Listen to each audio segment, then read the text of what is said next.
रंग मराठी हे नवीन news channel Raigad जिल्ह्यामध्ये सुरू झालेलं आहे। सर्वप्रथम गणेश उत्सवाच्या आपणा सर्वांच्या माध्यमातून मी रायगड जिल्हावासियांना आणि राज्यातल्या जनतेला मनपूर्वक हार्दिक शुभेच्छा व्यक्त करतो। गणरायाचं कृपाछत्र, गणरायाचा आशीर्वाद महाराष्ट्र राज्यावरती असाच राहावा।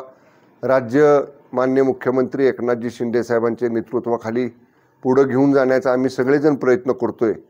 आमच्या प्रयत्नांना आशीर्वाद गणरायाचा राहावा अशी गणरायाचरणी प्रार्थना करतो आणि आपल्या नवीन वाहिनीला मी मनपूर्वक शुभेच्छा देतो। आपल्या वाहिनीची भरभराटी व्हावी आणि वस्तुनिष्ठ अशा पद्धतीचं वृत्तांकन जनतेसमोर आपल्या वाहिनीमार्फत यावं आणि एक नावाजलेली वाहिनी म्हणून आपण नावलौकिक मिळवावा अशा आपल्याला शुभेच्छा देतो। पुन्हा एक वार गणेश उत्सवाच्या सर्वांना मनपूर्वक हार्दिक शुभेच्छा।